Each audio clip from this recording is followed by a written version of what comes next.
독일의 어느 유명한 신학자가 현대인들을 다음과 같은 비유를 들어서 설명했습니다. 어느 날 한 청년이 세계에서 가장 넓다고 하는 아프리카 사하라 사막을 횡단하는 여행을 합니다.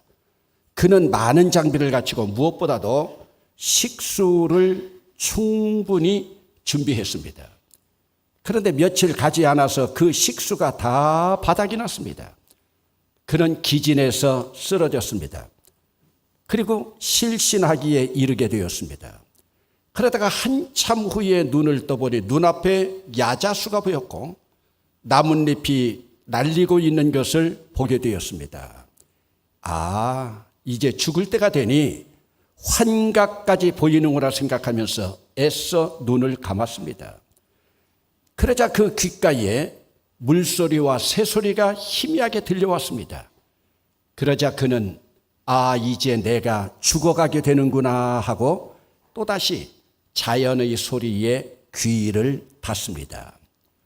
그 이튿날 아침에 사막에 살고 있는 유목민인 베두인이 어린 아들과 함께 오아시스에 물을 기르러 왔다가 물가에 그 입술이 타들어가 죽은 청년을 발견하게 됩니다. 그 모습이 너무 이상했던 아들이 아버지에게 묻습니다. 아버지, 이 사람은 왜 물가에서 목말라 죽었을까요? 그러자 아버지가 대답합니다. 얘야, 여기 죽어 있는 자가 바로 현대인이란다. 여러분, 지금 이 신학자는 현대인을 왜 이렇게 묘사하고 있겠습니까? 지금 이 신학자는 어리석은 현대인들이 자기가 가질 것을 다 가지고도 가진 줄 모르고 행복의 오아시스가 가까이 있는데도 행복을 다른 곳에서 찾으려고 하는 어리석음을 고발하고 있습니다. 이 비유 이야기의 진단은 오늘 내가 할 수 있는 많은 것을 옆에 두고도 다 써보지도 못하고 죽어가는 어리석은 현대인들을 고발하는 이야기입니다. 이 젊은이가 죽어가고 있는 바로 옆에 오아시스가 있는 것처럼 늘 행복을 옆에 두고도 다른 곳에서 행복을 찾으려다가 지쳐있는 모습이 오늘을 살아가고 있는 어리석은 현대인들의 모습이라고 고발하고 있습니다. 여러분, 오늘도 우리가 눈을 조금만 옆으로 돌려보면 행복의 오아시스가 지천에 있는데도 여전히 행복의 물을 찾아서 갈증을 느끼고 있는 나의 모습, 우리의 모습은 아닌지 한번 생각해 볼 대목입니다. 여러분, 오늘 본문은 복음서 전체의 요약으로도 볼 수 있는 십자가 정신의 핵심입니다. 여러분, 복음서의 핵심은 십자가와 부활입니다. 그러면 십자가와 부활의 핵심이 무엇입니까? 바로 안식입니다. 이 안식이 쉼이고 현대인에게는 행복으로 다가오는 평안과 평강의 길입니다. 저는 때로 오늘 본문의 이 그림이 성경 전체에서 인간을 행복으로 이끄는 가장 아름다운 수채화라고 저는 평하고 싶습니다. 여러분, 이전 우리가 살아냈던 5공화국인 전두환 정권에서는 국민을 행복하게 하기 위한 방안을 만들어냈습니다. 이때 3인방이라 일컫던 소위 쓰리허, 허문도, 허삼수, 허화평의 고급 머리에서 굴려나온 아이디어이기도 합니다. 언론을 통제해서 정의를 지향하는 언론인들을 언론사에서 다 쫓아내고 의식 있는 대학 교수들을 강단에서 쫓아내서 국민의 입과 귀를 틀어 막았습니다. 그리고 그들이 만들어낸 행복론이 있습니다. 여러분, 군부 독재가 만들어낸 행복론이 무엇인가 압니까? 3허가 만들어낸 행복론이 3S입니다. 그러면 여러분, 그들이 언론을 통제하면서까지 만들어낸 추구했던 3S가 무엇입니까? 그것은 바로 섹스, 스크린, 스포츠였습니다. 사실 3S 보급 정책은 전두환 정권을 유지하기 위하여 나온 국민 우민화 계략이었습니다. 여러분, 우리나라 프로축구가 창단된 것이 바로 이때입니다. 그리고 우리나라 영화 산업이 가장 활발한 것도 이때였습니다. 그러면 예수 믿는 여러분은 우민화된 그 국민들이 섹스와 영화와 스포츠에 의해서 살면 여러분 행복해질 것으로 생각하고 있습니까? 그렇지 않습니다. 인간의 행복은 쾌락만 추구한다고 해서 찾아오는 것이 아닙니다. 우리가 살아냈던 그런 시절도 사실은 있었습니다. 많은 사람들이 요즘 시대를 스피드와 스트레스의 시대라고도 합니다. 이제는 정보화의 시대를 건너뛰었습니다. 제4차 산업시대로 진입하고 있습니다. 세상의 모든 것들이 얼마나 급속하게 변하고 있는지 인간의 두뇌가 따라갈 수 없을 정도로 빠릅니다. 그런데 이런 산업화가 빠르면 빠를수록 그 과정에서 발생하는 스트레스가 많은 정신적인 질병을 유발하고 있습니다. 그런데 사실 이 스트레스라고 하는 것은 우리의 정신적인 질병만 유발하는 것이 아니라 심지어는 육체적인 질병까지도 초래하고 있습니다. 그렇다면 여러분, 오늘 본문은 현대인의 질병인 스트레스를 유발시키지 않고 행복의 길로 찾아가는 처방전이기도 합니다. 저는 이 처방으로 오늘 여러분을 초대하고 싶습니다. 우리 주님이 말씀하십니다. 수고하고 무거운 짐진 자들아 다 내게로 오라. 내가 너희를 쉬게 하리라. 그러면 여러분, 현대인의 질병이라고 일컬어지는 스트레스는 어디서 옵니까? 내가 수고하고 있는 짐과 내가 지고 있는 무거운 짐에서 옵니다. 여러분, 오늘 이 세상에 수고의 짐과 무거운 짐을 지지 않은 사람은 없습니다. 그러면 이러한 수고의 짐과 무거운 짐이 어디서부터 시작되었습니까? 그 시작은 아담과 하와가 에덴 동산에서 쫓겨나면서부터 시작되었습니다. 아담이 에덴에서 쫓겨난 후에 모든 남자는 수고의 땀방울을 흘려야 하고 모든 여자는 해산의 고통을 갖게 되었습니다.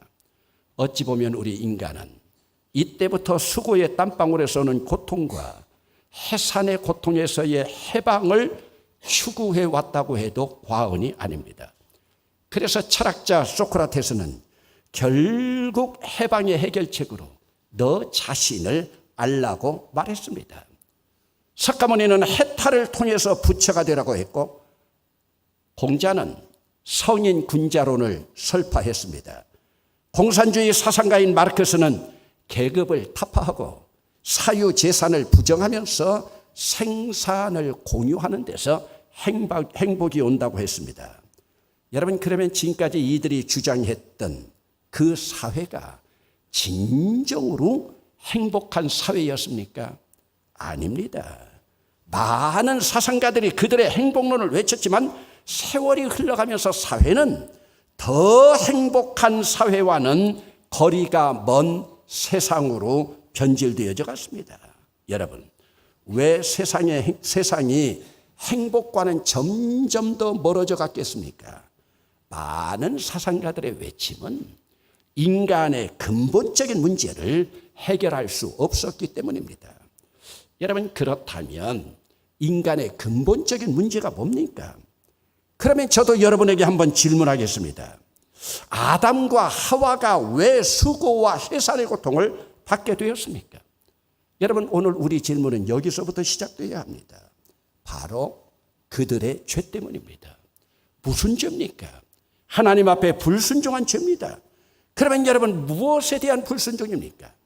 에덴 동산에 있는 선과 악을 알게 하는 나무의 열매를 먹지 말라 했는데 그들이 그 열매를 따먹은 죄입니다. 그러면 여러분, 그들이 그 열매를 왜 따먹었습니까? 뱀의 유혹 때문입니다. 그러면 뱀이 뭐라고 유혹했습니까? 아담과 하와가 눈이 밝아진다고 했습니다. 눈이 밝아지면 어찌 되기에 눈이 밝아지지도 못하고 쫓겨났습니까? 뱀은 아담과 하와의 눈이 밝아지면 창조주인 하나님처럼 될 수 있다고 말했습니다. 그러면 여러분 오늘 우리는 우리 인간이 하나님처럼 눈이 밝아지면 좋은 일이지 무엇이 문제인가? 여러분 아담과 하와가 눈이 밝아지면 그들이 교만해져서 창조주인 하나님을 인정하지 않기 때문입니다. 그래서 그들은 교만해서 하나님처럼 되려고 하는 욕심 때문에 에덴 동산에서 쫓겨나게 되었습니다. 여러분, 그러면 결국 인간의 수고와 고통은 어디서부터 출발됩니까? 죄에서부터 출발됩니다. 그렇다면 여러분, 수고 자체가 죄입니까? 아닙니다. 노동하는 수고는 이미 에덴 동산에서도 있어 왔습니다. 여기서 말하는 수고는 일이 목적이 되어서 일에 억압되고 일에 눌려 살아가는 저주를 말합니다. 여러분 오늘 우리 가운데 일이 목적이 되어서 일에 억압되고 눌려 살고 있는 자는 없습니까? 즉 오늘 우리의 삶이 즐겁지 않은 고생을 일컫고 있습니다. 여러분 그러면 이 상황 가운데 아담과 하와가 가장 원했던 그들의 소원이 무엇이겠습니까? 그들의 소원은 에덴 동산으로 돌아가는 것이었습니다. 그러면 여러분 왜 에덴 동산으로 돌아가지 못했습니까? 하나님 앞에서 지은 죄 때문입니다. 그러면 이 죄 문제를 어떻게 해결해야 되겠습니까? 이것이 바로 인간이 행복을 향해 가는 지름길입니다. 사실 인간의 행복은 이 죄 문제의 해결에서부터 시작되어야 합니다. 그 문제가 해결되면 인간은 진정으로 행복 안에서 쉼 그리고 안식을 누릴 수 있기 때문입니다. 여러분 사실은 이런 문제를 해결하기 위해서 이 땅에 종교가 생겨났습니다. 여러분 힌두교에서는 윤회설을 통해서, 불교에서는 해탈을 통해서, 유교에서는 윤리 도덕을 통해서, 도교에서는 도를 통해서 문제 해결하기를 원했습니다. 그러기 위해서 그들 종교는 모두가 이 세상에서 선한 일을 해서 공덕을 쌓아야 한다고 가르칩니다. 여러분, 그러나 그러한 행함으로, 그들 가르침의 행함으로 인간에게 조금의 위로가 될 수는 있겠지만 인간의 근본적인 문제인 죄 문제는 해결할 수가 없었습니다. 그래서 결국 힌두교에서는 윤회설을 통해서 이 땅에서는 고통스러운 천민으로 태어났지만 다음 세계에서는 편안한 짐승이나 귀족으로 태어난다고 하는 그 복을 누린다고 하는 위로만 줄 뿐이지 죄 문제 해결되지 않았습니다. 불교도 이 땅에서 고생이지만 공덕을 쌓아서 극락에 가서 복을 누리라는 피안의 세계를 유도했을 뿐입니다.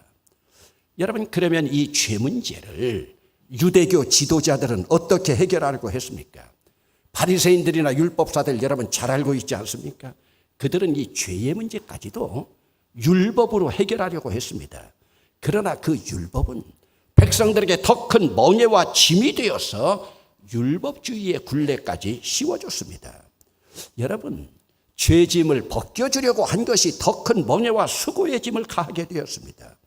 이 멍에와 수고의 짐이 결국은 현대인의 질병인 스트레스와 우울증까지 이르게 되었습니다. 여러분, 그러면 예수님의 해결 방법이 무엇입니까? 나의 멍에를 메고 나에게 배우라. 여러분, 여기서 말하는 멍에가 무엇입니까?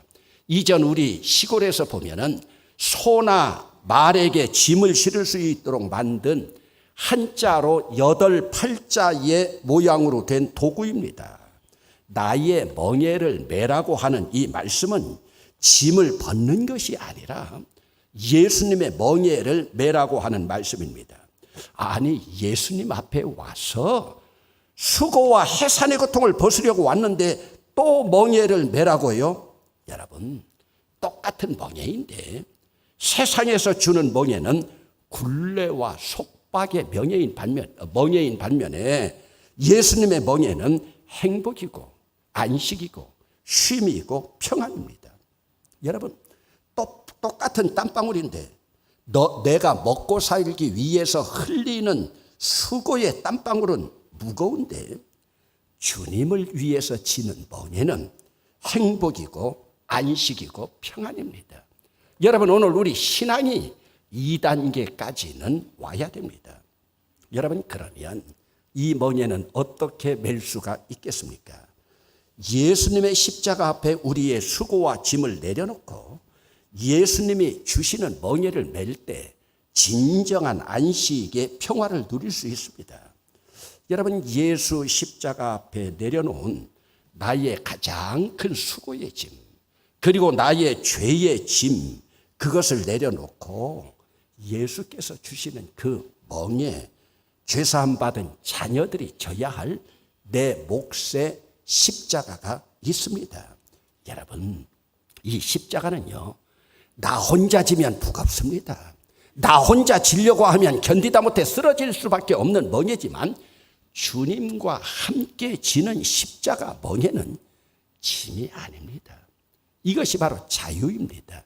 이것이 바로 평화이고 행복이고 안식입니다. 여러분, 그러면 왜 주님과 함께 지는 멍에인 십자가는 행복입니까? 우리에게 행복을 가져다 줄 우리 주님이 겸손하고 온유한 모습으로 우리에게 다가오시기 때문입니다. 우리 주님은 말씀하십니다. 나는 마음이 온유하고 겸손하니.